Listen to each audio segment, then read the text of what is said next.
and Dr. Drew. Loveline, coast to coast. Hey, everybody, it's Loveline. I'm Adam Carolla. It's Dr. Drew. Dr. Drew, board-certified physician, addiction medicine specialist. Phone number, 1-800-LOVE-191. Our guest tonight, Jeremy Piven. Jeremy Piven, I was just sitting here reading through his credits of 49 movies or so and realizing how all actors, out-of-work actors, must hate Jeremy for just bogarting every part in Hollywood. Well, here's the deal, man. I take something and I make nothing out of it. No, I'm sorry. I take nothing and make something out of it. That's what I do. Right. Yeah, I like to work. I don't really, that's why I'm viciously underqualified, by the way, to speak about relationships or love, and I want to say that out right now because I've dodged this show for years, Adam, as you know. Yeah, that's true. No, I really have, because Adam, you are more qualified to do this show than I am. That's scary. It is scary. And I just want to. Was that a compliment? I don't think so. No, I just want to put, so I don't. I'm not. I'm not in a relationship. I don't know anything about relationships or about. But you must have screwed up a few. Then you qualify for this show just by having messed up. Yeah, I can tell you what not to do for however long, until dawn if That's you want. Huge. I don't know if that's what you need. We'll do that. We'll dedicate the first 2 hours to Jeremy telling you what not to do. That's good. Jeremy and my paths have crossed a couple of times. Absolutely. We've ran into each other a few times and always been friendly and talked to him about the show, and he's finally on. But two other things, actually. One is the first time I did stand-in a movie was for Judgment Night. I did not know that. A movie that Jeremy starred in. Wow. Yeah, I stood in for one of the bad guys, and this was pre-Adam Carolla. Yeah. Oh, yeah. Yeah, this was what's pre-Carolla? This is when he was engaged in an illustrious career of probably carpet cleaning about that. No. How dare you? I was a carpenter teaching some boxing classes or something like that. But that was as cushy a gig as I'd ever heard of. It was like $95 a day, the stand-in work. Plus, you'd get like a meal penalty if they didn't feed you on time. No, but hold on. You didn't tell them. The biggest variable is it wasn't by day. It was nights. Yeah. It was 6 nights a week for 3 months. You can say cushy, but it was surreal. And the bad guys were bad. They were Everlast from House of Pain when he was peaking. Right. Peter Green, who indeed was peaking. You stood in for Everlast, didn't you? No, I stood in for not Everlast, not Peter Green. Dennis Leary. No, not Leary. The one guy looked nothing like, because my friend Robbie Levine was like the second AD on the thing, and he got me the gig. But it was comical because the guy who stood in for Everlast looked just like Everlast. It's important that you look like the guy because they light you. Yeah. You should be the same height, you should be the same coloring, you should have the same sort of bone structure, because that's how you're going to look when they call. It takes them so long to light these movies, and you're outside, and we shot in downtown L.A., and it was freezing cold. And you were in the downtown L.A. part. I did downtown. Okay. You guys just got back from Chicago or something. I got on downtown L.A. It's a couple of things. A, you're praying your guy doesn't get killed so you can squeeze another few days or weeks out of the gig. Right. And my guy lived well until you guys got down into the sewer.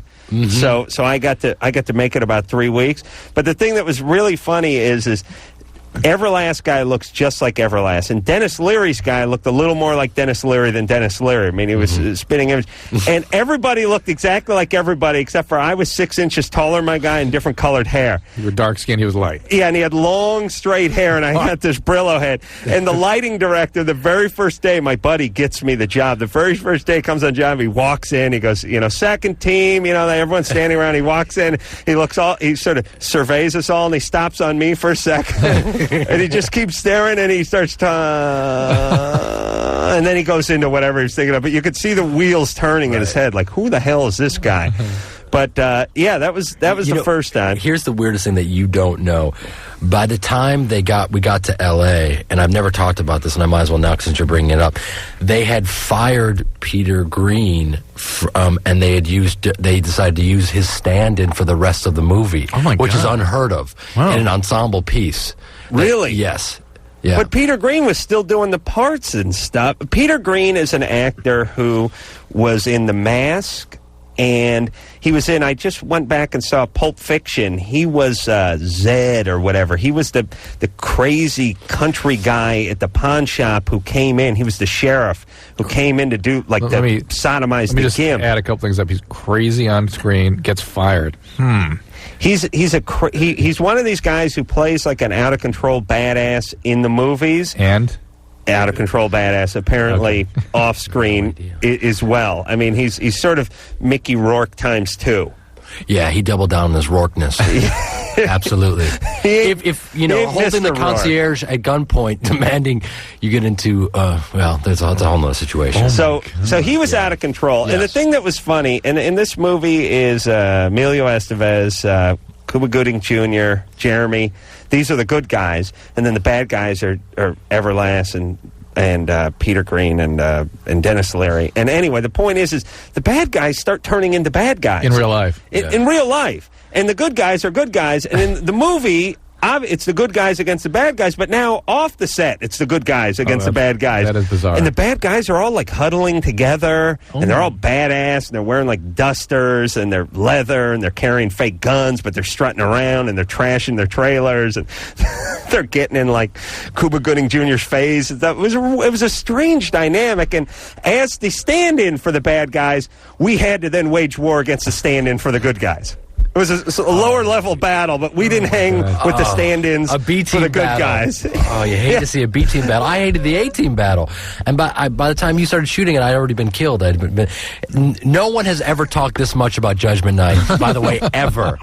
And you know what? He's here to promote something different, though. By the way, and here's what the sound is. It's the sound of people changing the channel right. 11 times over. But I will say this about that movie: is it was the urban deliverance, and they dropped the ball completely because there were parts of that movie that were good. Anyway, Oh yeah, they dropped it. No, it's. I'll tell you, go rent it. You'll have a good time. But Serendipity's out on DVD. Oh, Serendipity. Serendipity. Yeah, that's John Cusack and Kate Beckinsale and Molly Shannon and myself, and it's a big-hearted romantic comedy. And good. And this is now out on DVD. And what does it have on DVD that it wouldn't have if you had it on videotape? The director talks about each scene. They get behind-the-scene interviews.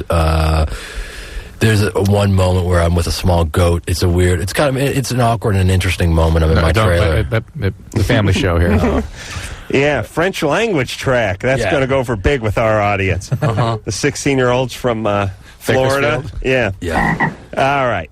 Jeremy Piven, our guest. Let's get back to the phones, or start with the phones and talk to Beth, who's 15. Beth? Hi. Hey. I recently lost my virginity about a month ago. And for the first, 20 minutes to 30 minutes, he didn't use a condom.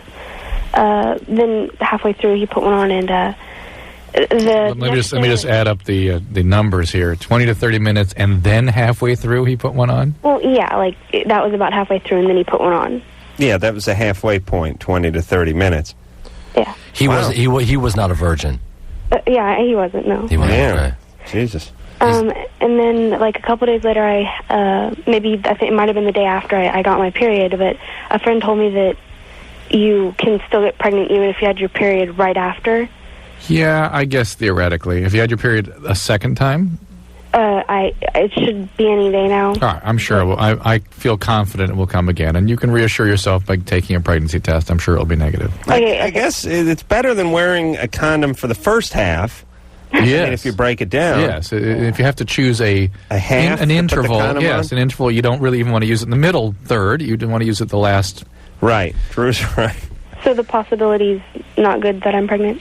Possibility is not good that you're pregnant, but still, you can reassure yourself with a pregnancy test. How did it go that he decided to break down and put the condom on? Well, we really weren't paying attention. Oh. So. But why after 20 minutes did your cognition suddenly activate? I know the guy from Pink Dot arrived. Okay, all right. I really don't know. They got the pint of Haagen-Dazs and the Trojan Magnum pack. Did you shake him out of it and say, listen, go, put a little Jimmy cap on that situation? Well, actually, he mentioned it. I completely forgot, which really, isn't... How old was this guy? He's 15. All right. Wow. Okay. That moves pretty good for 15. Yeah. All right. Are you in love? No, sad, no. Why not? Kind of you're really horny, let's do something. You're not into this guy? 15. Not really. Really? You gave your virginity up to some bumpkin who you weren't that interested in? Well, he's cute, but, I mean, I don't regret it, but I, could have chose somebody else. I just wanted to get some dick. I see. All right, there, Beth. I'm bewildered. Seems like your virginity is something, I don't know. You put a little higher bounty on.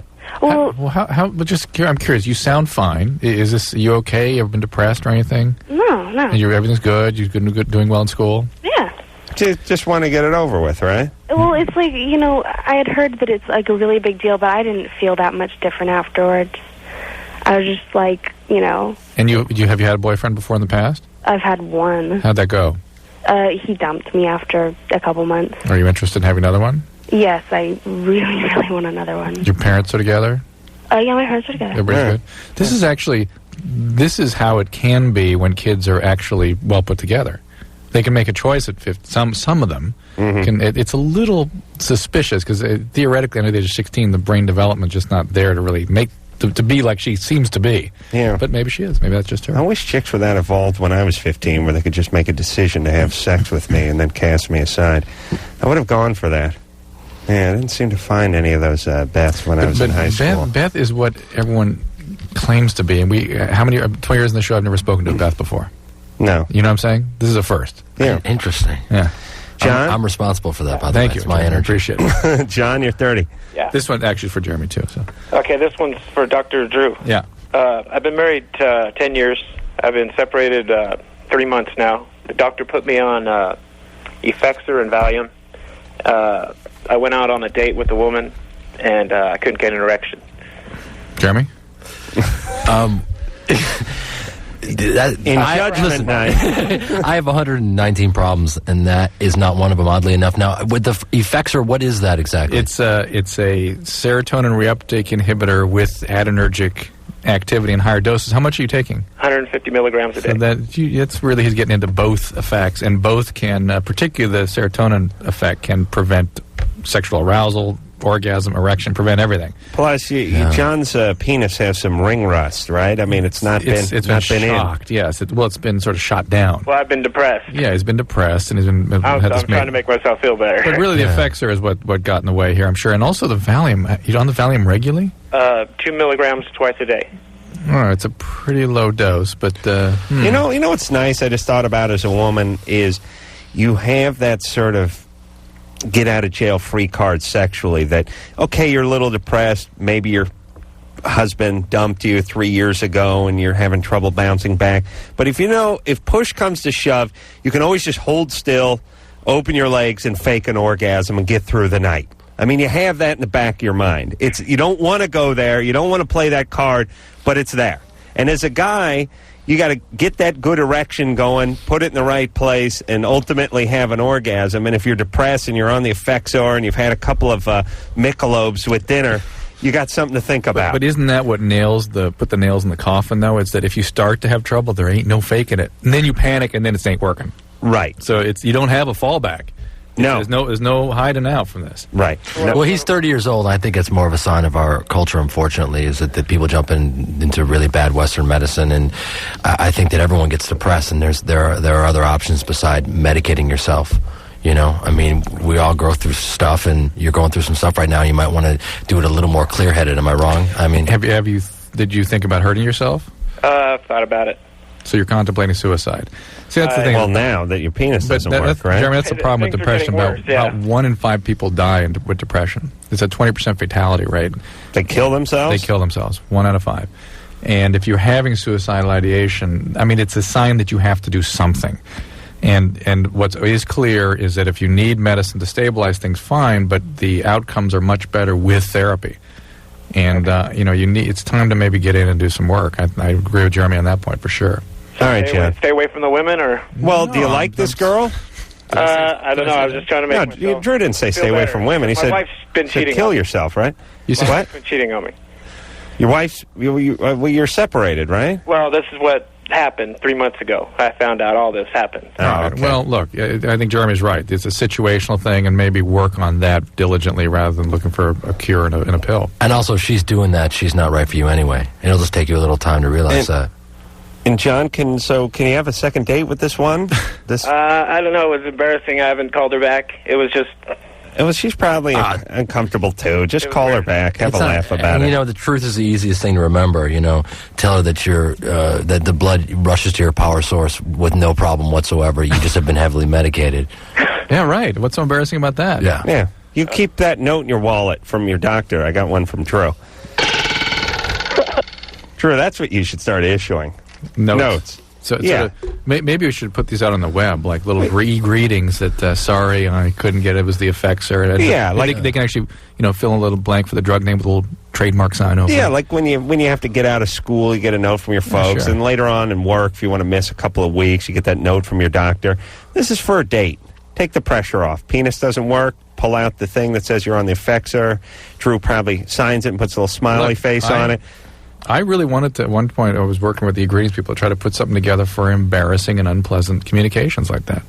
You know what I mean? There's a million things that you want to tell someone, or but she can't get on the computer. I mean, I need something laminated in my wallet that I can produce immediately. Yeah. Immediately. You need disclaimers. Yeah, and laminate something I can really cut some coke with and draw a line. With Ray's writing us, they can run it through one of those credit card machines and get a copy of it if they want. That's good. I think also if you jam 19 pounds of pure Bolivian cocaine into your system, you're going to definitely get a half chunk right at them. Yeah. What about that, Drew? No? Well, you can go the other way. You can, go the other way? Inside out, yeah. All right. What if I just use the coke topically? That's for a different problem. I see. Okay. Allison? Yeah, hi. You're 16? Yep. What's up?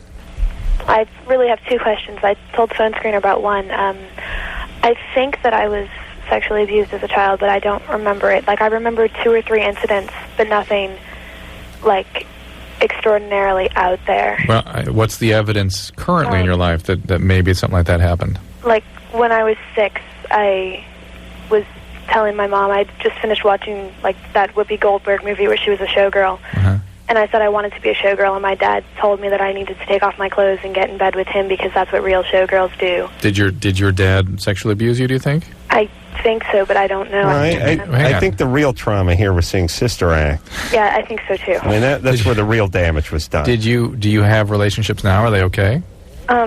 Usually I pick either angst kitten, goth boys, or manipulative a-holes. And do you have an eating disorder? Do you cut? Do anything like that? Yeah. All that. I used to cut really badly. I was very suicidal in 9th grade. All right. So there's some evidence of at least maybe some trauma early on that you're sort of trying to deal with. I think the way to think about this, and people get way too caught up. I've thought about this last couple of weeks about how to express this to people. People get caught up in, do I remember it? What happened to me? It's unimportant. Whatever happened creates a physiologic imprint on your brain. Mm-hmm. And that imprint is there whether there's a conscious memory or not. And the evidence of that imprint is the way Allison's behaving now in mid-adolescence. So you're saying, look, if you're chasing the goth guys and cutting on yourself, then it's sort of academic whether you're molested or not. You got to delve into the behavior. You got to get some help. And really, well, I can't get help. They won't let me. Your parents? They will not let me go see a therapist. I've asked them before, and most parents would say, you want to see a therapist, that's fantastic. Are you doing drugs or alcohol? Not anymore. Do you have a history of substance use? Just for a little while when I was a freshman in high school. But what about a 12-step program? Again, the idea here is what you need is a stable relationship with someone who knows how to draw you into an intimate connection. A real stable, true, connected relationship. And that's what 12-step really is. Hold on, Jeremy wants me to plug the DVD. Serendipity, everybody. There's a free Cinnabon offer inside. You can apparently get a free Cinnabon. Tomorrow I can get it. Oh, nice. Absolutely. I'm bringing that with me. All right, let's go back to the call. Allison? Mm-hmm. Allison, I want to apologize Jeremy's for that. offended by that, Adam. No, I want to tell you, Allison, that I had nothing to do with that just now, and I'm listening intently to what... He is. And the good doctor was at the 12-step program just now. Yeah. Right. I'm sorry. So that'd be a way to do it for free. And well, but I'm not sure, and I know you just said who cares whether she was molested or not, but I'm interested. She doesn't remember exactly, right? Well, I remember him touching me once or twice, but my mom was sitting right there, and she wouldn't do anything about it, and it never went to, actual... But, I mean, you remember watching Sister Act, right? Yeah, that was pretty bad. Yeah, no, I just mean, I don't want to harp on that, but what I mean is well, maybe if Whoopi Goldberg worked less, this would happen less. Jeremy could take her jobs. You could be the middle square in Hollywood Square or do Sister Act That's 4. not right for me, but having Whoopi Goldberg say no may be right for me. I'm just going to throw that out there. Alice, I'm just saying, if you remember what movie you were watching, you probably would remember if he really violated you. What are you saying? What do you mean? Oh, you mean you? No, I mean you can selectively forget certain stuff. Absolutely. Yeah, no, I know, but she wasn't 3. She was... It's unimportant. We got to figure. She needs help. We've established that. How does she get it? All right. With that, one way is 12-step. Another way is school. Another way is community resources for mental health. I mean, you've got to take care of yourself, Allison. You've got to find something for you. The parents are not supportive. These are the same parents that put you through some of this trauma. So it's not something you need to have them involved with necessarily. Unfortunately, it helps when you get the financial backing of the parents, but you don't have to have it. There's certainly, at the very least, community 12-step. Yeah, and Allison sounded smart enough to take care of things on her own. I mean, what about, and I grew up in Chicago, and you're here, so things are different, but are there even like a guidance counselor that she can go to? She's in Virginia, actually. Okay. Is there like a guidance counselor? School? Yeah. Yeah, absolutely. They can hook you up with a therapist or something like that? Absolutely. Allison? No? Wait a minute. We've lost her. No, she hates us. Allison? No, I don't go to public school or even a private school. They pulled me out of school and tried to homeschool me. That didn't work, so they put me in community college. Whoa. And you're way ahead, most of the students, right? With your 10th grade education? In their 20s. Oh, yeah, it's like the 13th grade. It's called NOVA, where the N stands for knowledge. Maybe. I don't think it's the 13th grade. I think once you go to junior college, you go back to 9th. Yeah, that's the way I look. Is you lap school. You sound really sharp, though. You sound like a smart girl. Yeah, I'm sure there are resources there at the community college. I guarantee it. Yeah. Check it out. Yeah, and you'll be happier that you did it yourself once you do it. I bet. Yeah, and guidance counselors today actually counsel. Like when I was in high school, Mr. Tomey was like, you can't listen. You failed biology. You pissed off Mr. Diliberti. You're taking science. You're going to major in ceramics. That's enough. I mean that's as much counseling as I got out of it. They'd have a waffle paddle on the wall with they call it the destroyer on it. with tape around it. With tape around the top. Yeah, it was nice when they used to hang their instruments of doom. Torture. Yeah. Wood shop teachers had that too. That drilled out, sawed off, or with the notches in it. Yeah, and it was drilled out. Yeah. With like 2 fingers smelling like a barnyard animal, just cross-eyed looking at you, just like a thirsty, angry, horny clown. Those were good times, huh?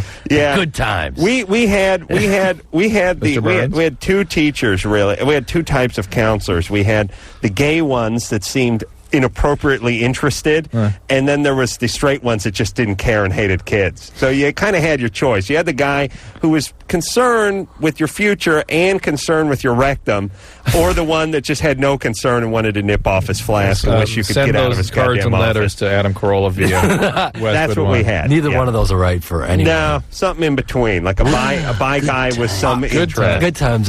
We had a gentleman who was dating our art teacher, Miss Kenny, and she was dating, this is in junior high, one of the 8th graders. Oh, boy. Yeah, he had like a Latrell Sprewell. That was one of the only white boys in my junior high in that particular time.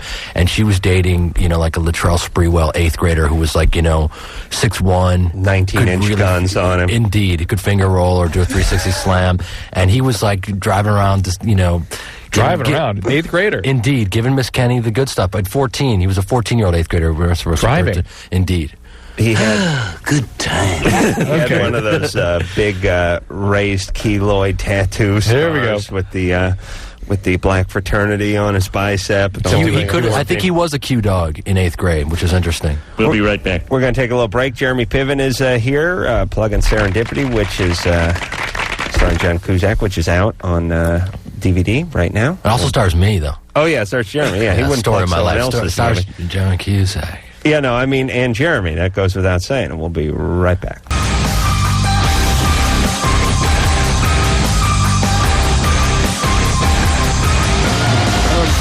Hey, everybody, it's Loveline. I'm Adam Carolla. This is Dr. Drew. Over there, phone number 1-800-LVE-191. Jeremy Piven is our guest tonight. Jeremy is the most popular actor in show business, and I'm just looking at his credit credits here, and Black Hawk Down, which I saw him most recently in. But I was just a couple of things, and like I said, Jeremy and my path have crossed a few times, although we never really knew. We were talking about doing Judgment Night, right, where I was a stand-in, and we never really saw each other, though I knew he was on it, but he didn't know I was on it. Also, the Man Show was originally going to be on ABC, and the show that replaced it was Cupid. Oh, interesting. Remember I put a curse on the show? Yes. Sorry, Jeremy. I thanks put for a that curse, on the by show. the way. Yeah. Good looking out. I like. You're a movie actor. You don't need to do this crappy series. But Cupid, we were like just on the schedule. The Man Show was on ABC. Do you know believe it or not? Do you know what time slot they would have given you? 10:30 Saturday night. What do you think your demographic is at home at 10:30? By the way, if they are, they're passed out. They're passed out. They're half a pony keg into it. Think how many milliseconds Man Show would have lasted. How much time they would have given it to develop, right? I remember when Jamie Tarsus, who was running the network at the time, told me that she had given me the 10:30. So they saw the pilot, loved it so much, just wanted to put it on the air, but didn't think what time. So we were up against Chuck Norris, which has ruled Saturday night for the past 7 years. Walker, Texas Ranger. He's 63. He's got a red beard, and people need it. Apparently, it's still on the air. It won't ever stop. That's crazy. Bob Hope and Chuck Norris won't ever stop. Just know it. Own that. I know, but it's crazy. It's crazy in that there are those series that have been on. They're in their like 9th year, and people don't even know they're on. No. But they just fall. See, my theory is they're not even open. The network doesn't know they're on, so each year they don't know to cut them. It was that way with, what was that Suzanne Summers step-by-step thing? Suzanne Summers had that sitcom that was on Friday night, like on TGI Friday on ABC. No one knows she was on for TV like 9 years. Three's Company. And you could just slide under the radar. Well, I mean, maybe you guys can answer this for me. In this age right now where, technology is light years ahead of our evolution, and the Nielsen ratings, they put these pamphlets in 1,500 homes across the United States, and you have to fill them out by hand and then turn them in. Is that the best way to do it when they can go on a computer and tell you every penny you've spent and every phone call you've made? No, Isn't there a better way? They've actually changed, so they monitor they have boxes. No, they don't, man, because they sent this year. Oh, they also have questionnaires, but they do both. They do both. Oh, it's crazy. They do both. Yeah, they have, and radio's even worse. Radio's worse. They have Arbitron, which has the word arbitrary just right in it. And radio's great because they're like, you get called in the GM's office. He's like, good news, fellas, you're number one. And then, like 3 weeks later, bad news. You guys are a little bit lower than last. If you moved up a notch, you'd be second to last. It's like, geez, how do you go from number one, 18 to 24, and time spent listening? Like 3 weeks later, you're like in last place, and the next week you're number one, and then you drop down again. It is kind of all over the place. But I guess, I think the rationale is it's all over the place for everybody, so it must all even out somehow. But you guys are survivors, as am I, and that's why we're here right now. That's right. We are the underdog. The three of us are representing the underdogs in this country. Yeah, the man has tried to shoot down this show more than once. The man has tried to derail the Piven Express more than once. But you know what? It stays on track. He keeps feeding coal to it, You know why? It just picks up steam. You know why? Because I'm not afraid to dance for Whitey. I'll go in there. They give me 7 scenes. I'll audition with 7 scenes. That's right. I will put the costume on and go in camera ready so that because they don't have an imagination usually. They need to see it. In Black Hawk Down, in the audition process, he flew a Huey helicopter into the building. So it compensates for the Adams of the world who won't even come in for an audition. Won't show up for the shooting either, as a matter of fact. I'm 146 movies into it, and I dance for Whitey for every crumb I get. Really? You just have to suck it up like a big boy. You really do, Adam. I'm telling you.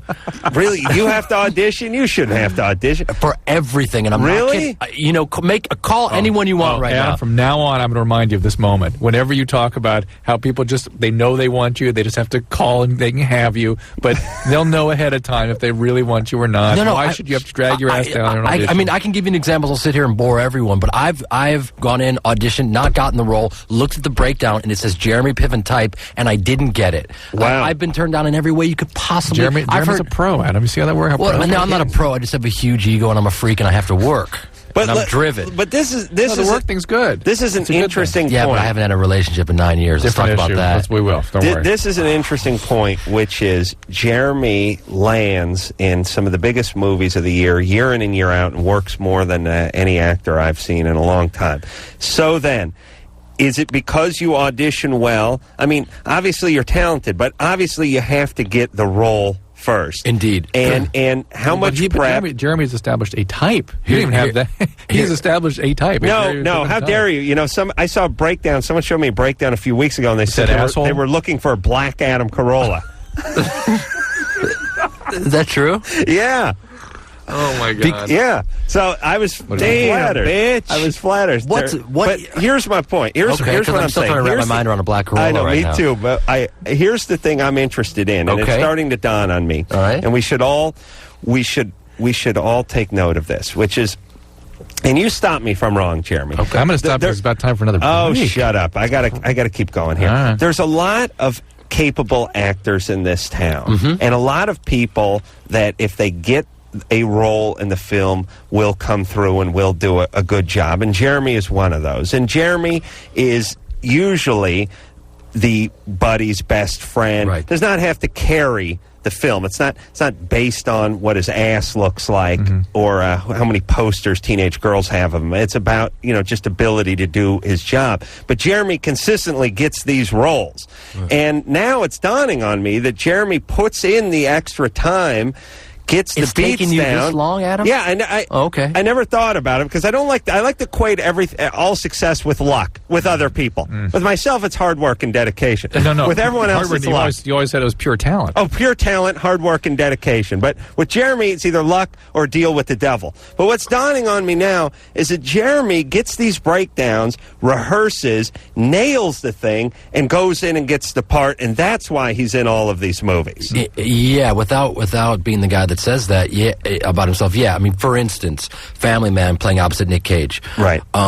You go in there, it's to play the best friend. It's a thankless role on paper. I played the best friend in many, many movies, but I know Nick throws down, and Brett Ratner, who did Rush Hour and all those movies. It's a great script. Brett's a great director. Nick's Taya, everyone's in it, right? Right. So they say, we love you for it. Come in and meet. I met with the director, and he says, I want to hire you. Then he goes, and I want you to come in and read. And so the reality is, you got to go home, memorize all those scenes. You can't even have the script in your hand. If you have the script in your hand, there could be a margin for error. This is just how I do it. So you memorize all the stuff. You go in as the guy, and you do it once. They said, great, you got to come in again and put it down on tape again. So when you put it on tape, and all the producers and everyone was there for Universal, blah, blah, blah. Then I get another call saying, now Nick wants to see you in his hotel, and they're going to videotape you again for a third audition. And you can. And I said, well, I'm working that day, and I only have a half hour for lunch. They said, can you drive to the Four Seasons on your lunch break? So I drive the Four Seasons, and you make sure that you have the right shoes. You want Nick to be the big man. You wear the flat shoes. Wow. You have to do all this stuff in your head. Adam considers that enabling behavior, see? He thinks those people are asking flat shoes. Bro, you've got to get the role. You've got to know it. You've got to go in and crush it. And you've got to do it time and time again. You have to suck it up. And if you don't want to do it, that's okay, but then don't cry about it. Wow. You know what I'm saying? Adam, don't cry about it. I don't cry about it. How dare you, Drew? Don't whine about it. When does this turn into an intervention?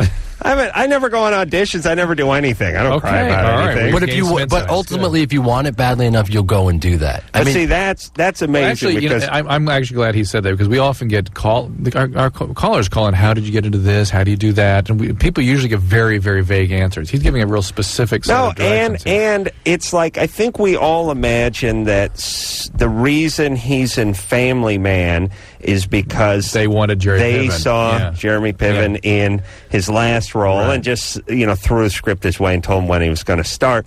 And even though the guy has 50 films under his belt and some of the biggest credits in the last 5 years of almost any actor, he's still busting his ass, but memorizing probably everything. Done it that way from the beginning. Yeah, that's the way you learn how to do it. Because I guess coming from Chicago, I grew up with Cusack, and as kids, the only way to get it, you would have a director that would come in maybe once a year if you're lucky. And if you can get in front of that director, you can win, possibly. But what we would have to do is put everything on tape, and then they would maybe watch the tapes here. They go through all their LA choices, then possibly they'll look at a Chicago tape.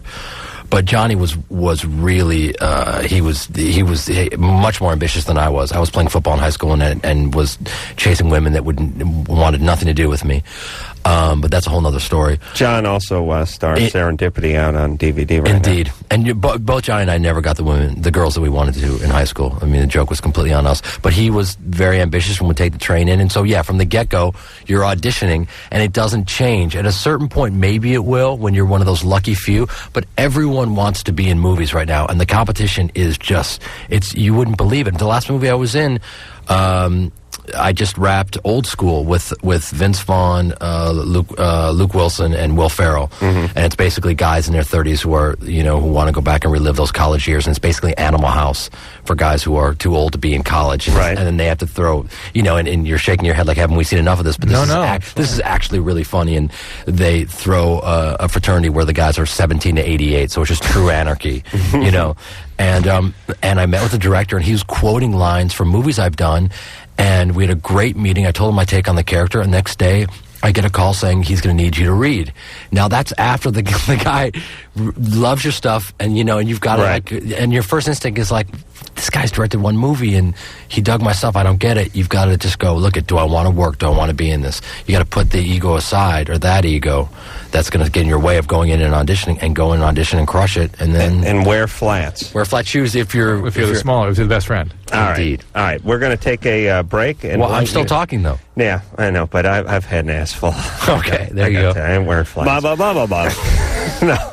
No, Jeremy Piven, everybody, with some real insightful stuff about the business and life, basically. All right, we'll take a break. We'll come back, and we'll take your calls after this.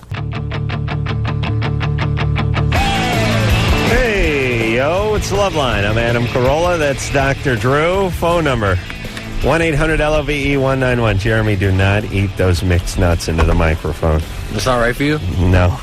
It's a guest. Let him sit back and eat. He doesn't know. He's going to eat the nuts right into the mic. No, I'm a professional, man. He's do a this pro. and I step back. Yeah, he's a pro. All right. He's all right. If you know what though? Yeah. I was just peeing, and I realized I don't want to audition anymore. Is that wrong? Good. No, I want to be offered stuff. Yeah. I just realized. Look at Adam. Yeah. See, he thinks you're enabling all those directors that require you. They know you're going to come back, so they're just using you, man. Yeah, that's right, man. Man, they're talking about you as soon as you leave the audition, man. And you know what they're saying? They're saying, dance, boy, dance.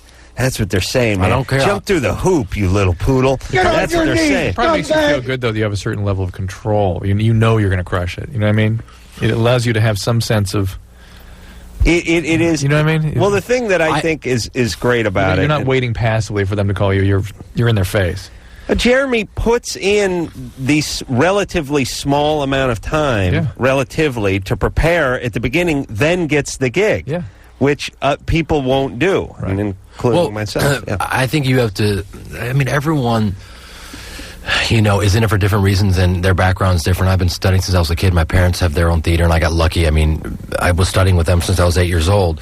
So, and then I went to college and studied, and I still know my limitations. So, that's empowering. So that makes me work harder in a way. Like, I know that, I'm not a great cold reader. So if they throw me a scene, I won't even do it. I'll run in the hall and hide. Right. Until I got it down, And you asked earlier, about the variable about auditioning. There are some actors that are great auditioners, and they're not necessarily, great on the day. Right. All the stars align or whatever. And then there's some great actors who are terrible auditioners. And I think I'm that guy. And because I'm a terrible auditioner, I have to work that much harder. That makes any sense. It's like, you overcompensate. Yeah, you have to. Which works to get you the role. Question. John? Yes, you may, John. Yes, you may. That wasn't even John. What's going on? Yeah, it is. Yeah. Oh, John, you're 25. What's up? I just did a bunch of cocaine tonight. Mm-hmm. And when the next day, my hands go numb. The next day, I break out in hives through my hands and my arms. How much coke did you do? I did about 16 tonight. A lot of beer. All right. What's the question? Coke whore. What's the question? Yeah. Is there a medical reason why I break out in hives? Well, what do you mean by hives? It depends what you're talking about. I mean, blotchy skin. I break out like I'm allergic to something. Well, there's a lot of sort of serious reaction. Do you cough too, or do you cough up blood or anything? No, like that? I don't cough up anybody. See, I'm not an addict. I only do this probably times a week. once every 2 months. Yeah, the thing about cocaine, John, is people don't tend to use that continuously. They use it in binges.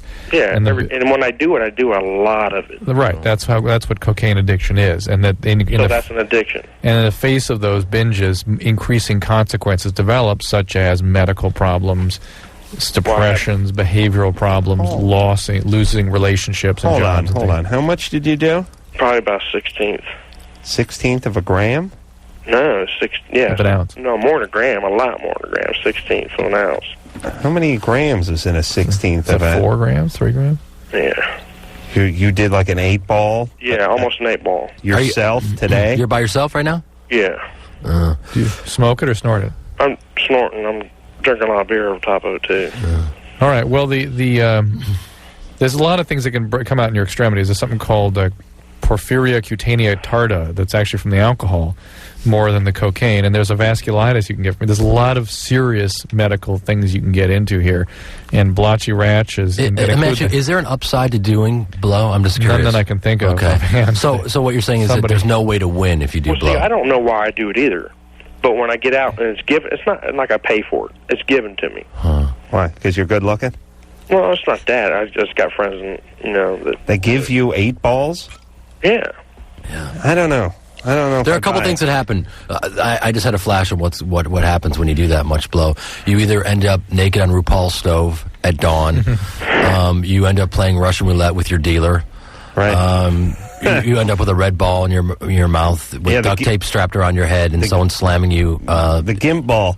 Yeah, with Peter Green nailing you in the ass. Ain't nothing like that gonna happen. Well, I'm telling you, man. But there has been nights where I woke up and didn't have my car. Yeah, all right, so that's just going to get worse. But that's what addiction. What happened? That's alcoholism, and that's addiction. And addiction is defined by the consequences, not by the frequency or the amount of use. And if the consequences continue and the use is progressing, that is addiction. All right. So. Really quickly, I've had some friends that have had very, very, very similar problems. And what was really interesting is they went to a 12-step program. And, you hear all these stories, you don't really make it on your first time. I have a bunch of friends who made it on their first trip, and they've been sober since. And you think, they're not as interesting now or any of that stuff. They, with that clarity, have progressed in their lives professionally. It's just amazing what's happened to them. And they were at a very similar state that you're in right now. So it's just one man talking, but there's help out there. All right. John, seek it, please. Travis? Yeah. You're 24? Yeah. I just had a question for Dr. Drew. And my fiance, she's got post-traumatic stress disorder. Mm-hmm. She had a rough childhood, and she's been molested by her mom's boyfriends and stuff like that. Mm-hmm. We've been looking into... I've been looking into getting her into EMDR. Yeah, that's interesting. What's EMDR? This eye movement therapy that helps sort of reprogram some of the circuitry in the brain. Oh, yeah. I got that by the side of the 101 freeway. I don't know what to make of EMDR, Travis. There seems to be something to it. I would not expect it to be the complete treatment for a severe trauma survivor, but it's something worth looking into if you have someone that's also sort of looking at her from a more global perspective, using whatever treatments are available to help her with this. How's this work? I don't really understand it very well. It's about sort of retraining. It's a very strange thing, yeah. Well, maybe we should get someone in here to talk about it. So like that Three Stooges move where they go da-da-da-da-da-da-da, and then it's the 2 fingers right in the eyes? Yeah. You haven't heard any, bad side effects on it or anything? No, I've not. And I've heard some respectable people speak highly of it. So, hey, Travis. Yeah. All right, but if she has this post-traumatic stress disorder, she needs some therapy too. Yeah, she really does. I mean, as far as we know, the thing that's going to ultimately heal her or help her heal or improve the situation is to have a therapeutic connection with another human being. What that ends up doing is actually increasing the synaptic connections in the right frontal lobe of the brain and between the 2 hemispheres of the brain, and she becomes better able to regulate all this stuff. And the brain's, that's the part in your head? Believe it or not, that's something that's involved in your experience of life and emotions and things. Hello? Scott? Hello. You're 20, you want to know if it's morally right? Yeah, I called in 3 months ago. You remember this? Nope. Yeah. I think Drew does. Nope. Yeah. If I did, I didn't like you. Oh. So I hope I don't remember it. What's your problem, man? You're kidding me. What's going on? Okay, say you could hypnotize a girl into getting aroused. I do remember this guy. Yeah. It was like 8 months ago, right? Right. 8 months ago. That was 3. All right. So, yes. And, Yeah, I just wanted to say, Oh, no, wait a minute. Wait. Yes. Yeah. Yes. See, you got I that. already don't buy it. Yeah. So, what? We got rid of him? Well, I think he was making it nice for himself. No? All right. We think we recognize that guy's voice? I still wanted to hear what he had to scream. Even when they're bogus calls, I like him to scream out whatever it is because it offers closure for me. Nice. All right. He needed some closure. That was his problem. He got some hold Adam, here. Jeremy, Yeah. need to eat some nuts now. Let's go. All right, we're going to take a break. Jeremy Piven's our guest tonight. Serendipity is the movie that is out, that he is in. It's on DVD, and we'll be right back after this.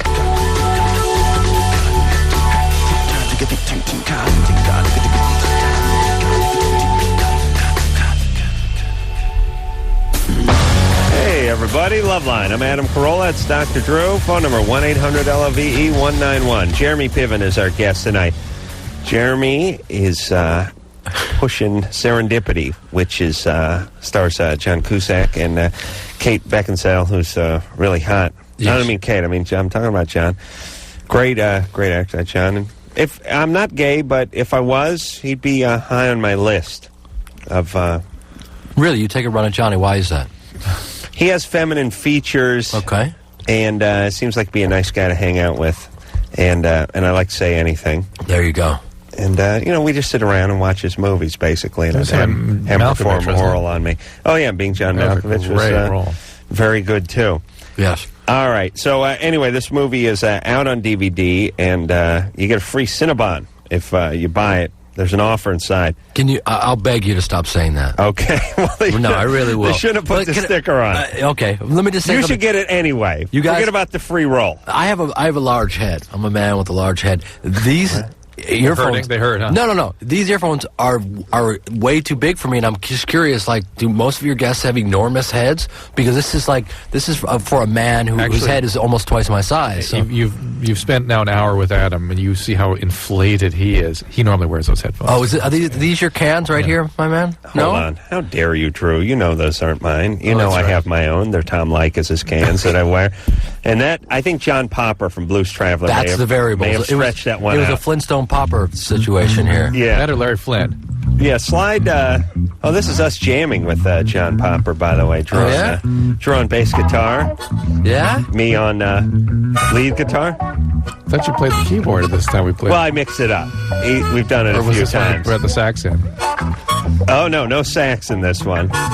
Yeah, Jeremy, if you slide up the ear part of the can, that might shorten it up a little and help the other you. way. Actually, the other way.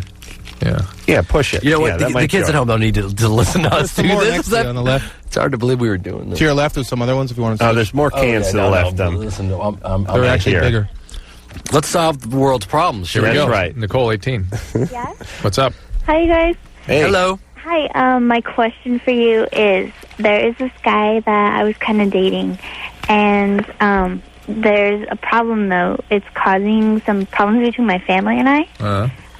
This guy, him and my sister, they had sex at a party on New Year's, and he was really trashed and didn't remember it, but she did, and so I kind of knew about it, but I didn't know how serious it was between them. And then, afterwards, him and I met, we were hanging out, and then him and I have started dating, and now it's kind of causing some problems between my sister and I. How old is your sister? 11. No, she's 17. How old is he? He's 20. How long have you been dating him? For a little over a month now. Mm-hmm. What does he do for a living? He goes to school. Junior college? Yeah. Shocking. Yeah. And now does San Diego? I thought that was against the law down there. By the way, You got San Diego State right you there. got San Diego State. You don't need a junior college. You have San Diego State. I know. It's like building a junior college on top of a junior college. You have San Diego State. I don't understand that. I know. I don't. And who doesn't get into San Diego State, by the way? My God, that junior college over there just must be people that are just have arms growing out of their foreheads and stuff. The drunk excuse is a bad one. Yeah, That's not. He should remember, by the way. Remember. Yeah. And by the way, he's with an underage woman, girl. Yeah. Okay, By the way. but how did your family find out about this? Or is it just your sister? Just my sister. Well, my mom knows that, like, I've been talking to him, but she doesn't know, like, the whole, like, sex. Are you having sex? No, does your mom know that your sister had sex with him? No. Did she think she dated him or something? I don't know. I don't know. She knows that my sister doesn't like the fact that him and I are hanging out, and so she's kind of suspicious there. All right. And does it bother you that he had sex with your sister? A little, yeah. Isn't that kind of weird? Yeah, but in a way, like, because my sister and I are pretty close, so it's kind of just like a friend, like, I don't know, like, I've kind of dated some of my friends' ex-boyfriends before and stuff like that, so Are you, but it's different because it is my sister, but... What is it about this guy? Why can't you let this one go? Well, why should she? Maybe she likes him. But I'm just curious. Well, why? What is so alluring that you're willing to destabilize your relationship with your sister with whom you say you're so close? I don't know, it's just, I don't know, we just get along really well, and I like hanging out with him. All right. Listen, hold on a second. You can find another guy that you kind of like and hang out. No, look, hold on a second. I'll buy this. First off, it's your younger sister. Yeah. So she shouldn't be telling you what to do. And by the way, why are you wearing a shirt with a collar tonight? Oh, I don't know. I wore it out today, and it was downstairs. You know, I don't like to go upstairs. Okay. My house. All right. I'm not wearing socks. I'm not wearing underpants. You have pants on, not pajamas. And I a know. shirt with a collar. I knew Jeremy was coming in. It's I very wanted to spruce distracting. up. Very distracting. All right, listen, Nicole, Yes. you're her older sister. She should not be dictating dating policy to you. Okay. Okay? Okay. Yeah, you're in charge, baby. Also, this guy got drunk. He had sex with your sister. But she violated one of the laws of sisterhood. Which was having sex with someone that the sister had sex with before a year had passed. Okay, but listen, if you're into this guy, then that's fine. And You're 18 years old. You're an adult. You can make decisions. Okay. Keep an eye on him. I don't completely trust him. Do not trust him. Well, and the thing is, like, him and I have been hanging out and stuff, and it's like on a more serious note. Like, it's not just about sex. Like, we haven't done anything. They share like pot together regularly. All right, well, take it slow. Uh-huh. And if you have to lie to your sister, fine. And you're 18. What are you doing? You a senior? No, I'm going to college.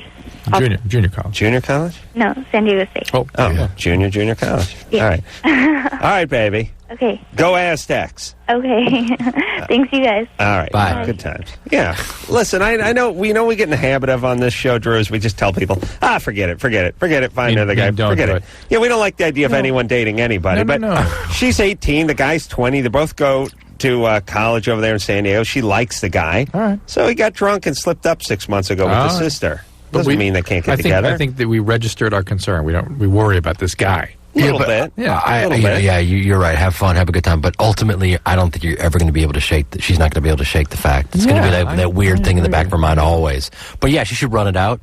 But also, when you're 18, you're just out of your head.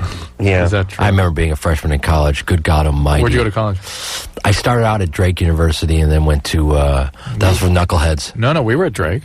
Yeah, it is for Knuckleheads. But it is for Knuckleheads. The Drake relays in Iowa. Remember that Des Moines, Iowa. That great gym that we ran around the upstairs in. Was that was in Iowa? Yeah, because that's where we got the car. Those girls picked us up and took us to Des Moines and let us sit in the car for half an hour. Oh yeah, that was Drake. Wow, you sat in a car that girls gave you? This is. That's do you want heavy. to tell a story? Yeah, right. I don't know why, but Drew and I have done many college speaking engagements, and Drew has almost no self-esteem, and I'm either drunk or tired most of the time. And no self-esteem. And have low self-esteem, too. And we would never dream of asking for a professional driver. And so for the first, 2 or 3 years, we used to do these college gigs. College kids would pick us up at the airport. That's awesome. And it was comical because we'd blow into these little towns. This guy would pull up in a Celica. 82 Celica hatchback with a whole back seat full of laundry. and we'd be lifting the seat forward, and Drew would be stuffing himself into the back seat. And we did things like we stopped by the guy's apartment so he could change his pants one time. Drew and I are just sitting. Awesome. We're just sitting in the driveway, and it's snowing, and people are coming by. Look who! Hey, it's Adam and Drew, and they're banging on the window and stuff, and the car's running. We're out in this guy's place in Iowa, but and there's 1,000 of these stories. People would pick us up at an airport in DeKalb, Illinois. The chick would get on the freeway and would turn around and say to us, "You know what exit we're getting off on?" And we're like, how the F do we know where the college is? You're picking us up. Yeah, I know. My boyfriend was supposed to do it, but he's drunk, so I took the car. And they wouldn't have cars that were even roadworthy. There was not any student union van or anything. This was just their cars. It's or a car they'd that borrow from somebody. They oftentimes borrowed their roommates. And it's like the kind of car you drive when you're freshmen and poor in college. Like just these old beaten-up cars. It's hard to believe that you guys weren't left at a 7-Eleven in the middle of some sort of shooting or situation that you weren't in. America's freakiest, stupid. We really should have been. It's hard we to got believe. close. Well, this time... A guy trying to rob a place with spaghetti sauce or something. But at Drake. This time we had two chicks pick us up at Drake and take us about 2 hours across Iowa, somewhere else. Northern Illinois. Northern Iowa. Northern Iowa. And anyway, we told the chicks to pick us up at 10, and then we called them and told them to pick us up at 11. But they'd already left. Right. So they didn't get the message until they got to the hotel. And Drew and I were out at the gym or something like that, and we rolled in at 11, and we apologized. And they said, no problem, we just waited. We didn't get the message. That's cool. And we jumped in the car and we took off. So they'd gone shopping. They'd gone shopping. Yeah. Yes. They'd gone into Des Moines and shopped for like 2 hours. It was 2 hours. They'd explained to us, don't worry about it. We went through town. We ate some lunch. We did some shopping. No big deal. And we apologized. We hopped in the car and we started taking off. And after about one freeway exit, she got off the freeway and said, I got to go into town. I got to take care of some business. And we were like, what do you got to do? And she's like, I got to drop something off for work. It shouldn't take too long. So she pulled up in front of like her work that was in downtown Des Moines. And federal building. And got out of the thing, and we just sat in the car, and she went up to like the 25th floor and came back like an hour later. And she got back in the car, and I said, you had 2 hours to kill in town. You went shopping, you did lunch. You didn't want to drop off the package for work? She's like, nah. She just started laughing. And I remember I went to take a leak, and they wouldn't let me in the building either, which was the final insult, because I didn't have like a credential. And at that point, I think we just realized, let's get the pro with the car and get there on time. That's paying your dues, boys. Oh, yeah. That's what that is. We would get driven to the venue, and people didn't know where the venue was. And they were like speeding, and the cars were pulling at like bald tires. My favorite, and stuff. we got driven back from the airport. They got lost. They couldn't find their way back from the airport. But Adam leans over and goes, this car is not roadworthy for about 45 miles an hour. Pick us up in the same car to go across Kansas at 90 miles an hour. She was doing 90. Yeah. She was missing off-ramps and stuff. Oh, it was great. Those are the days, Drew. Now they pick you up in like a purple Mercedes, and you guys have red carpet, and you're living a dream now. We insist on being picked up on one of those vintage cigarette boats. Nice. Yeah. Nice. Mark? A couple of playmates for you? Yes. Hot Mark, tubs? You're 21. What's up? How you doing, guys? Good. Hey, first of all, I just want to say I really love the show. I listen all the time. You guys are hilarious. Thanks.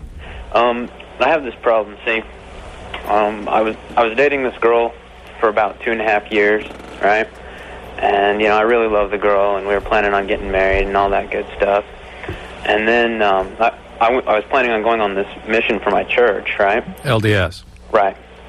And she said she was going to wait for me or whatever. You're calling from Baltimore? Yeah.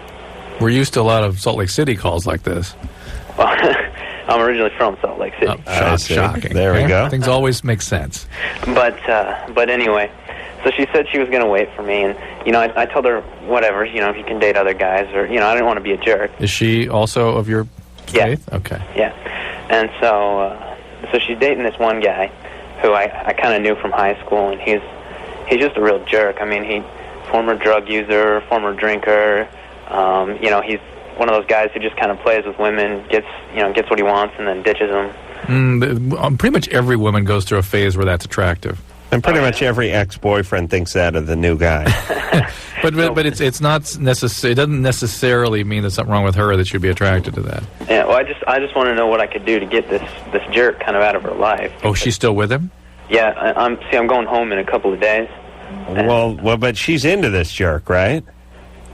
Sort of. She says she's into me still. She still loves me, but she's sort of into this guy still. She's confused. All right. Well, wait a minute. No, let's take the jerkness out of it and just say he told her to date. She got involved with someone while he was on a mission. Now he's coming home. How does he win her back? Right. Which is really what he's asking. Where'd you go on your mission, by the way? I'm still in Baltimore. Baltimore. Go to Baltimore on a mission? He pulled the short straw. I thought you were supposed to go to Biafra or something. What are you doing in Baltimore? I got shafted, man. Jesus, that sucks. You're riding a bike through Baltimore? Yeah. Did they let you guys drive cars, or do you have to ride everywhere on a bike? Oh, everywhere on a bike. You know what? Baltimore is one of these cities that has a bad PR rap. It's a beautiful city. I know, but what do you do, like, during the winter? You, like, put chains on your bike, or what do you do? We get some really heavy-duty locks, lock them to street. No, I mean... I didn't mean chains. Oh, I got you. We usually just walk. You know, I see. All right. What are you doing? You going door to door and spreading the good news? A little bit of that. A little bit of helping out because, you know, the church isn't very strong in Baltimore. Right, as you probably guessed. Let me ask you a question. This is Jeremy Piven talking. I'm my guest on the show. How you doing? I just want to check. Good, man. Also, Serendipity on DVD. Yeah, he got some Cinnabons Thanks for saying the show, Jeremy. Appreciate it. Absolutely. Now, I got a question because I am Jewish. I was bar mitzvahed. My heritage, my grandparents are from Russia, so I'm an Eastern European Jew. If you came to my door, would you still want to talk to me? What would the conversation be, out of curiosity? Oh, absolutely. I mean, it's cool to talk to people of other faiths, first of all. I mean... But how long does it take you to get to see in Hell Jaime? I mean, how long does it take you to get... That's the last thing on the little laminate cheat sheet, right?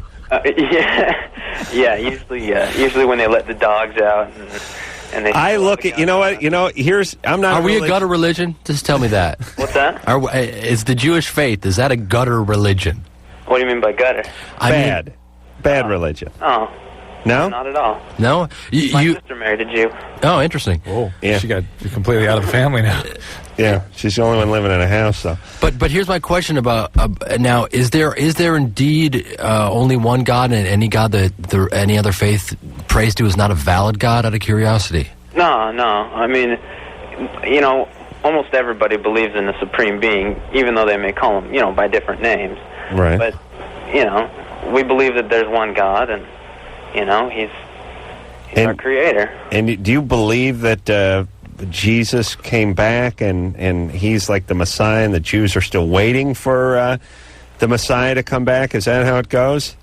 Well, we believe that you know, he came back and that he was the savior of the world, and the Jews, I mean... They killed him. That's right. I mean, don't listen. I blame the Jews too, but more for the industry stuff that's gone wrong. Not so much about killing Jesus. As an atheist, I have my own reasons for hating the Jews. But here's let's get to Mark winning back his girlfriend. That's what he called about. That's right. How does he win back his girlfriend? I think the harder the harder play you make towards her and towards getting him away from her, I think in a weird way, the worse off you're going to be. And I don't think anyone's going to agree with me on this one. No, I think that's a reasonable. Bad. Yeah, it's a reasonable point of view. I think, though, would you guys agree, though, that he make a very strong maneuver, like really, you know, get the flowers, lay it on the line, and then back off? You know, once you've been really present yourself, your feelings. Is he going back there for good, or is he going back to try to win her back? I'm going back for good. You're going back for good? Yeah. All right. You're going to have to make a power play here. Yeah, I'd make a power play and then out. Do not keep at her. The more you pound on her, the more, I agree with Jeremy, she's going to kind of... But women like to know that you... They want to see you put a little effort in there. They want to see a piece of you invested in this. And I think you're up to that. So what do you mean by a piece of me? Well, what we mean is don't... You know, at noon on a Tuesday, sit her down and start crying about what a bad boy he is. Yeah, and how upset you are and stuff. And leave him out of this. All right. Forget about him. You tell her about you and why she needs to be with you. And when you pull up on that bike, I want you to do it with attitude. How do you feel about her? Don't use the kickstand. Just throw it right down on the lawn. Bring some flowers. Make something with your own hands. Bring that in. Yeah. And they like effort. Picnic. Picnic. Yes. You understand? Yeah. So they got a little romantic picnic plan for her. Yeah. And don't even bring up the other guy. Have some clarity, and if something extraordinary happens in front of her, that's always a good plus, too. Mm-hmm. You might want to just save her life, if that's possible. Yeah. Set that up with your friends. Have some stroller roll in front of a UPS truck, and you dive in front and knock it away, all right? All right. Is there any way to win the lottery, or how does that work? Yeah, you can do that, too. And you turn around and you go, bitch, I got nothing to do with God. That was all Mark. That was God, Mark. There's your Messiah. Good luck. Yeah, I believe that the LDS, you know, I'm not a religious guy, but I have a theory as to what they are, which is they are around to punish me for staying home during the day. You should not be able to stay home during the day and get off scot-free. Yeah, there's always that knock on the door. There's a guy with the short sleeve shirt and the clip-on tie. Wants to spread a little good news. And I always think to myself, yep, I should have went to work. This is why. All right, we're going to take a quick break. Jeremy Piven is our guest tonight. We will talk to him. Remember, Serendipity coming out, I should say, on DVD as we speak, and we'll be back after this. Hey, everybody, Loveline. I'm Adam. That's Drew. Jeremy Piven is our guest tonight. Serendipity is the name of the movie that is just been released to DVD, which Jeremy is in. And if you get it, it's got all the extra bells and whistles that, not going to mention anything about the Cinnabon, the bells and whistles that the DVDs have. And I have not really gotten into this yet. I mean, checking out the director's narration and all that kind of stuff. You're going to go immediately to porn, and we're never going to see you again. No, that's not true. Actually, you know what's kind of interesting is that... No, when he learns all the different things that can be done with DVD, you see, he's going to go immediately to the porn shop, the porn hanger.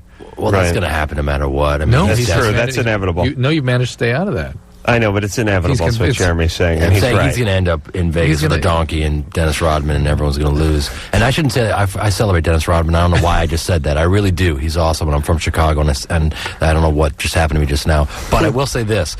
The directors of our generation, like Wes Anderson and you know, Paul Thomas Anderson, all the Andersons. Right. You know, the guys that did, like, you know, Rushmore and Boogie Nights and stuff like that. Those guys have admittedly learned from DVDs, from, you know, directors talking through movies and whatnot. There's a lot to be learned from this. You know, that's interesting.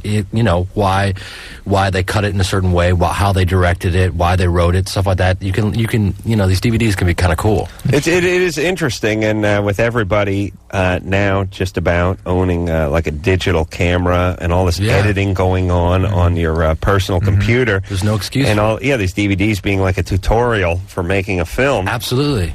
Right. They're cool. You can watch Sopranos now, and each director will talk about it. Melissa? Yes. You're 22? Uh-huh. What's up? My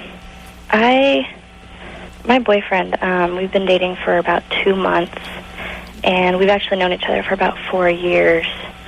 And we'd been dating for a couple of weeks, and he told me that he had genital herpes. Okay. And I was just wondering if, what kind of precautions I should take. Well, obviously, he should be wearing a condom whenever you have sex with him. Right. You got to be careful that he doesn't have it on his mouth, too, because that can easily be transmitted. Okay. And if he has any symptom of an outbreak, you want to certainly not have sexual intercourse at that point. Whether or not you can really prevent transmission just with the use of a condom, it's not completely foolproof. And some people... Well, everyone is going to spread it if they have an outbreak, right? If you have an outbreak, it's almost impossible to prevent it from spreading. But do we know that everybody has a form of it that can be spread, even if there is an outbreak? Yes. We would assume that they do, but we don't know, do we? All herpes is highly contagious, 100%.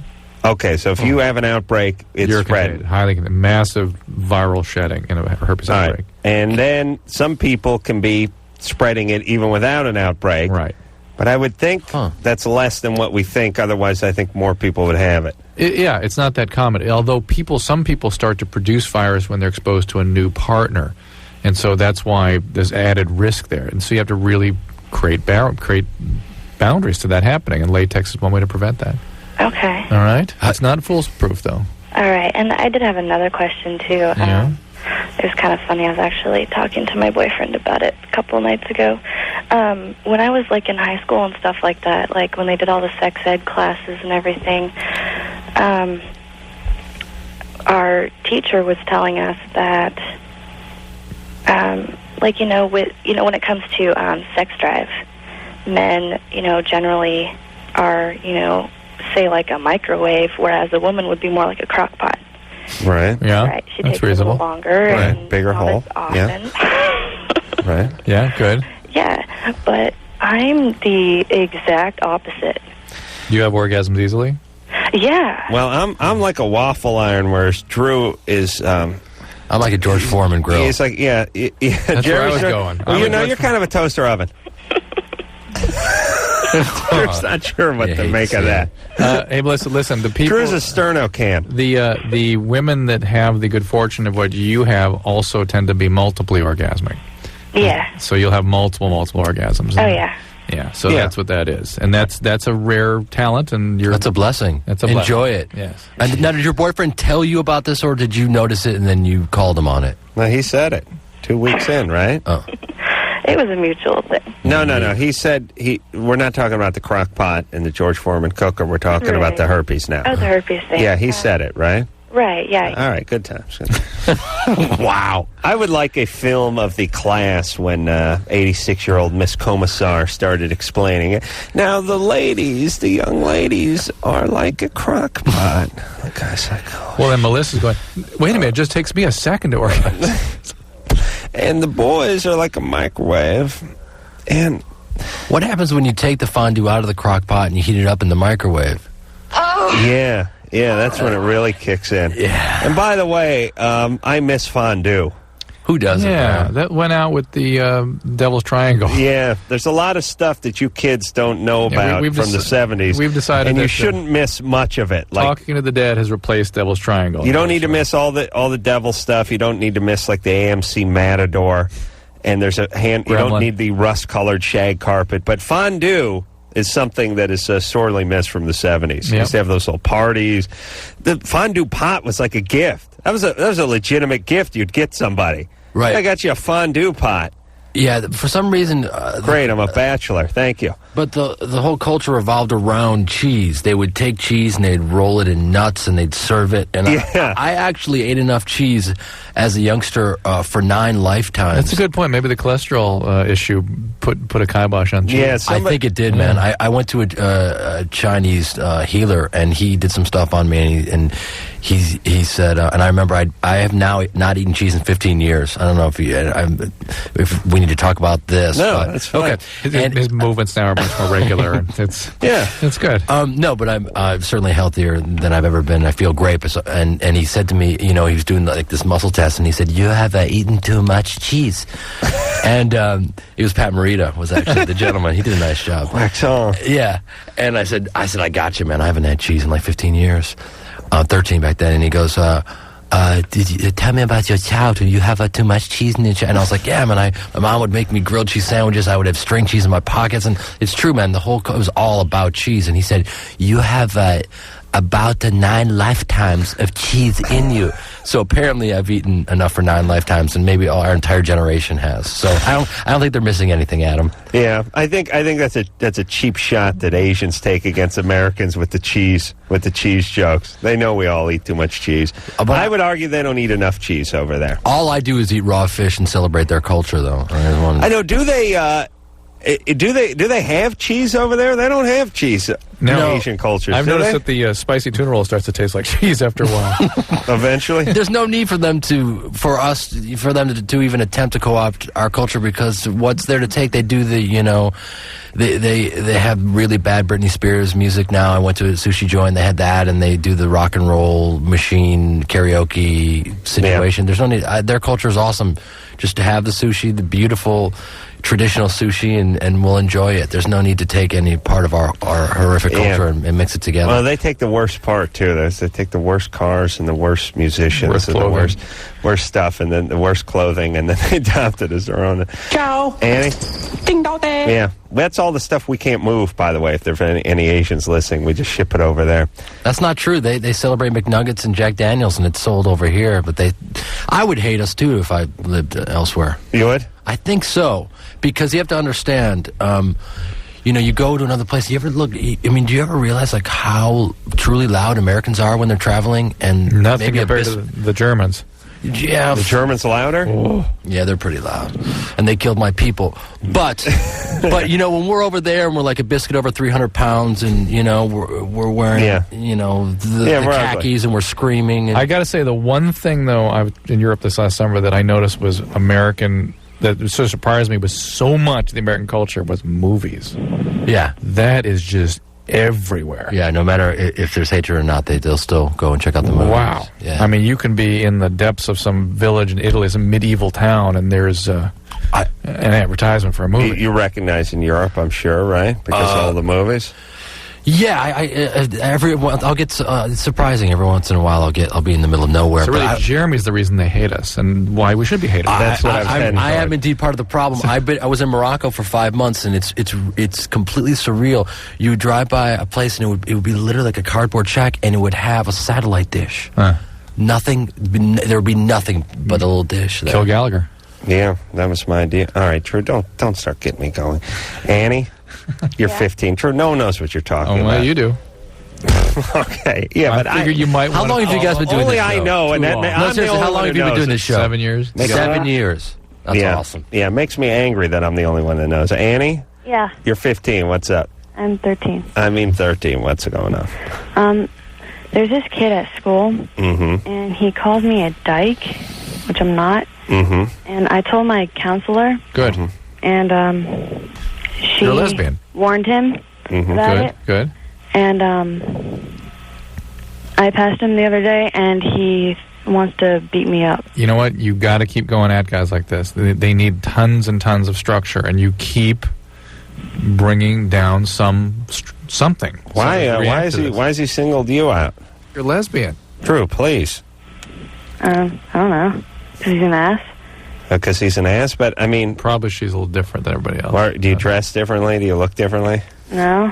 No, you don't. Everything's good? No black fingernail polish or anything? No. Is your hair really short? No. Do you catcher on the softball team? I don't play softball. Okay. Well, she sounds like a delight. Why would he pick you? Do you have Katie Lang posters in your locker? No. Why do you pick you think? I don't know. Well, help us. All right, listen, I'm done. Just go talk to your principal. Who gives a crap? Well, keep talking. Just go talk to somebody. I immediately, I don't care about Annie. Keep talking to the listen, I'm about to go over there. She was calling us from a Lilith Fair concert, all right? But you're seeing what this evokes in these guys is that... Right, I'm going to go over there. All right, but be that as it may, she can look at what that is that she... Now she's never going to... She's 13. Right. What's she going to do? She needs to keep going back to the counselor and Just bug the counselor. Every time this guy threatens her, there needs to be a response. Every time. Yes. And also understand when people single you out to F with you, there's usually something that you're doing.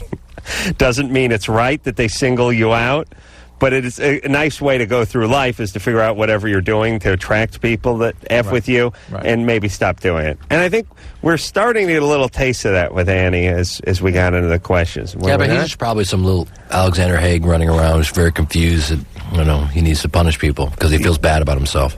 Oh, yeah, definitely. Oh, yeah. He's Mark? Yeah. You're 18? Yep.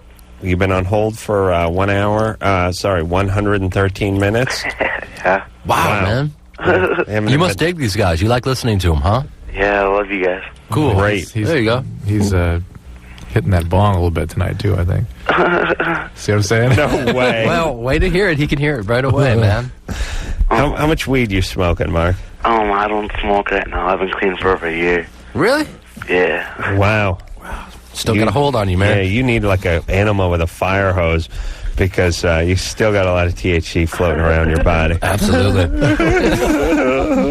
Did you do mushrooms tonight or something? What happened here? One of my favorite movies is Dazed and Confused. Yeah, get that. L-I-V-I-N. All right, there, Mark? That's McConaughey's one of his best roles ever. Yeah, I thought he was great. But, all right, we're just going off tonight on different things. But real quick, Matthew McConaughey was such the perfect role because he was the guy who was 1 year out of high school and still hanging around and had the job with the phone department, so he had his own ride. He was driving like a Barracuda or Challenger or something and was big fish in a small pond. And we always remember that one dude. He was on the football team. He wasn't the star of the football team. He just played some ball. You figured he could kick your ass because he was a year older than you were, and he had a car. And you didn't want to mess with him, but he was like the king of the misfits. And he had the mullet. He had the mustache. Yeah, he was just perfect. And he just kept getting older, and the girls keep getting younger. Yeah, he was perfect. Wow. Mark. Come on, you must be high. No, I'm not, seriously. Really? Good. All right, so what's the question? First of all, I just remembered one real quick. Adam. No, listen here, goofball. You've been on hold for 113 minutes to ask this question. All you're doing is giggling and waxing poetic about Dazed and Confused. Now, ask your goddamn question. Okay, there's this girl that I know, and she's really into drinking and smoking herb, and she's done a lot of other stuff too, like dropped acid and everything, and I feel that your soulmate, right? If I like, this is actually with anybody, but with her, just whatever. If I just like turn away from people, I get the feeling like I'm giving up on them, and I don't like to do that to people. All right, fair enough. You're into her, right? Yeah, okay. I went to school with her last year, and then I got sent away in placements and everything, and so now I'm back and everything, and I'm knowing her again. Well, is she into you? It's kind of hard to tell because she's not into you like you're into her. Right. No. She's into you like a friend, and you're into her like a girlfriend. Well, that's kind of hard to tell. No, you're into her. Yeah, you want to. That right. I am.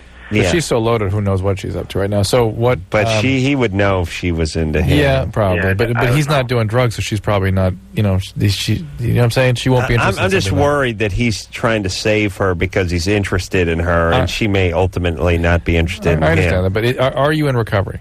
Yeah. You're in a program. Yeah, I go to AA. All right, why don't you take her to some meetings? Just as a friend. Just say, come to some meetings with me. And encourage her to get a sponsor and just see where that goes. And don't 13-step her, you know what I'm saying? Yeah. But bring her in, if she gets sober, clears up a little bit. Take her to one with some really funny guys that get up there and, tell it like it is, are really interesting, and she's going to find it fascinating somehow. Yeah. Is that possible? All right, Mark? That's about all you can do. You can't change her. And in fact, the only thing that will change her in relationships is losing relationships. Not by people stepping in and trying to change her. But also, don't turn her into a project. I know he's been pining for this chick for a few years now. He went off, came back. He's still pining for her. She's getting effed up. He's going to pick up the pieces.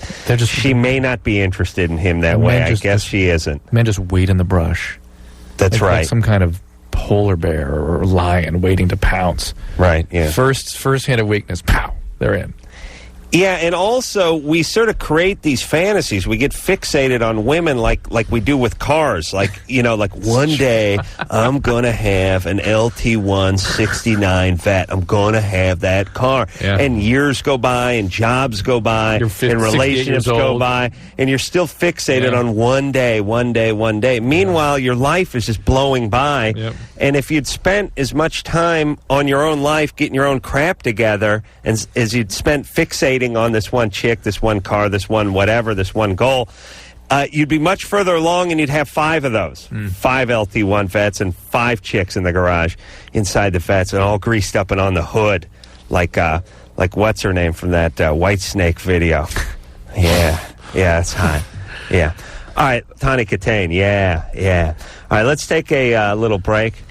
And Drew, I'm surprised you didn't come up with the Tawny Katane reference. Tawny? We haven't seen her in 15 years. She got sent to prison for beating up her husband recently. Seriously? Yeah, Seriously? It's great. Yeah. Seriously?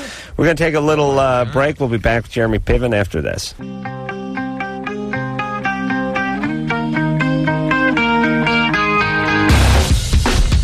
channel? What network? Hey, everybody, it's Loveline. I'm Adam Carolla. That's Dr. Drew yelling off the mic in there. So what network is that? Has a TV show where people confront cheating partners? I don't know what that You've Been Busted TV show, what network that is. I'm guessing UPN, probably. Wow.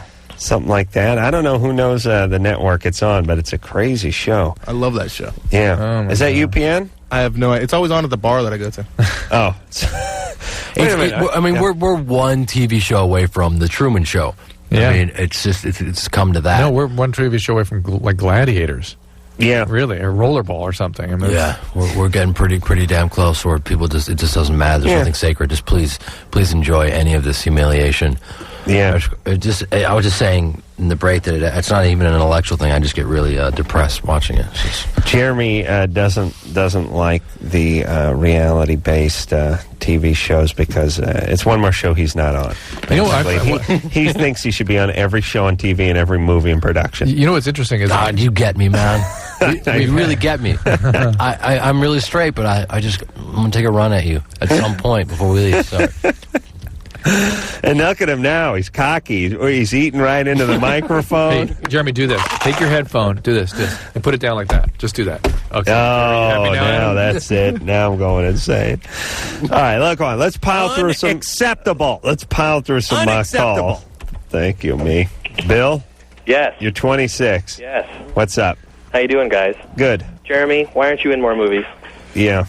There isn't enough seconds in the day, but I would like to be something other than the best friend. You need a new agent, Jeremy. You think so? Yes. It's time you move down to the friend of the best friend. I agree. He's thinking about it. A more central friend. Yeah, you need to slide down. Well, listen. No, you need the lead role. That's right. That's what I'm saying. Adam said something nice. That's right. Interesting. Well, nice. Oh, I'm a big fan, please. Well, let me cut to the chase. Yeah, you got it, man. I work in entertainment here in the big city, Los Angeles. Oh. That could mean anything. Yeah, fun stuff. Anyways, my boss, she's 33, got just a fantastic rack, and she's married, and I've had this gigantic crush on her for like 2.5 years. Huh. And how's her marriage going? Some would say good, others would say bad. If you listen to her on the phone, you'd say bad. All right. What do you do for her? What would I like to do for her? No. What is your relationship with her? Yeah, currently. Professional. Well, she and I are both managers of a place in town. Did you work with her or for her? It's a little of both. I work for her, and then I work with her. You're going to have to be clearer with us. We need to understand what this Are you is. her assistant and you're about to make a move? Is that what's up? Yeah, pretty much. Okay. And by the way, has anyone ever agreed to that? Like when you go, what do you do for a living? What would I like to be doing for a living? No. What do you do for a living? Has anyone said, yeah, what would you like? Well, I'd like to be a DJ at a strip club on the moon. Here's what you do, man. Masturbate and then think about this problem. Yeah. I've been doing that for like 2 years. Listen, man, there are so many women with beautiful bodies. Your boss is the last card you want to play, bro. You're married boss. Your married boss. It's all wrong. Just say no. Turn back. You already appreciate it, folks. You've met Colonel Kurtz. Turn back. Go back up the river. Jagland stage 4. Jagland stage 4. Hey, but I'm stage.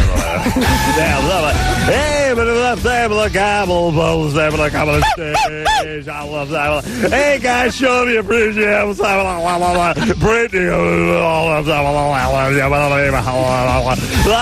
Mini bottles of champagne, $26.50. Double bucks of funny money. Wednesday nights, the businessman's lunch. You come on out between 2 and 4. Brandon coming to stage 5. That's all I hear in this strip. One day I'm gonna walk over with a shotgun. I'm gonna take the mic. I'm gonna put the shotgun under the guy's chin. I'm gonna blow his head off, and the entire place will erupt in cheers. Cheers! I'll be hailed as a hero, and then I'll turn up. Girls, we'll all walk back. This guy is like part carnival barker, part air traffic controller. You know, I was like, hey guys, show me the bridge coming on. Brady coming to stage 4. I was like, he's guiding traffic out to there. maintain 13000. Yeah, Brandy 149er southbound, 8 knots out of the Midwest. Come to stage, got to bridge funny money. ATMs, all over the $5 charge. Put it on your Scores credit card. Storage credit card? Yeah, Scores credit card. Yeah. Oh, it's great. Going to the VIP room, lounge with the boys, show you the fish. These guys. And you know what's weird, too? If you go... I've traveled all over the country, and you go to Canada. You go to Canada, and it's like, who do you hear over there? The guy speaking in French, he sounds exactly like this guy. There's some sort of like universal strip club DJ school that these guys all must pass. Absolutely. San Diego. Oh, that's what it is. San Diego It's a cadence, and it's also a cadence for sitcoms. Yeah. Because you have to say things like this. Oh, wow. Yeah. And then you make $1.2 million a week. Yeah. Nice. Sitcoms are great. You have, it is indeed. 6-year-old sons trying to get their single-fathered laid. You think about your kids trying to get you laid, like if you broke up with your wife, setting you up to teach her, and saying incredibly funny, witty things, and you pay no attention to it. Brad? Yes. You're 21? Yes, I am. Big fan of Jeremy's? I am a huge fan of Jeremy. Jeremy, I got to tell you, it's an honor to be able to speak with you. Bless you, my son. Well, thank you. You know, PCU, hands down, top 3 movies of all time. Interesting. You don't agree? Oh, somehow that's become a cult classic. And now, are you a man who smokes a great deal of herbal medication? I have never smoked herbal medication. Really? Really. And a big PCU fan. Yes, I am. Interesting combo. I thank you for that. Pansy. Sure, got to ask you, what's coming up? I'll see anything you're in, so what should I keep Serendipity on DVD. Serendipity on DVD. I just wrapped a movie called Old School with Will Ferrell, Luke Wilson, and Vince Vaughn. And then, literally just the other day, I just did a pilot. They're bringing back The Twilight Zone, and Forrest Whitaker is going to be the new host of The Twilight Zone. Oh, really? And I played a guy. You'll actually like this episode. I played a guy who's he's a telephone repairman, and he gets struck by lightning, and he's able to see other people's thoughts. And he falls in love with his foreman, and it's kind of like this unrequited love situation. And he realizes that if he amps up the voltage by sticking his head in a microwave, he can get inside people's heads and get her to love him. Wow. So he ultimately does that in a state of desperation, and she still doesn't love him. And, and he just becomes more and more desperate. It's really well written and twisted, and he ends up kind of, well, I won't tell you the ending. There's no need to do that. A woman would stick her head in a crock pot, because that's how she would. They're done. And she would get some brisket on her neck. Breakthrough television. Normally, after the electricity voltage, you become like you have superpowers. Spider-Man, superpowers. Yeah. Well, he has some powers. Or grow, become giant. Become giant. This is really interesting. Listen, oh, geez, we're out of time. We got to take a break, but I'm going to talk to Jeremy about this during the break, which is how come it's taken so long for the whole Twilight Zone TV show to come back? And it must have been kicked around for a million years. Yeah. Yeah, this is actually this guy Penn Densham that wrote it had been talking to Les Moonves for the past 6 years about it, and he finally pulled the trigger because he runs UPN now. We will take a quick break. We'll be right back. We didn't answer our man's question. What was his question? No, he said he wanted to know what you're coming out. That was it? Yeah, I want to kiss your ass. I don't know. All right, we'll be back.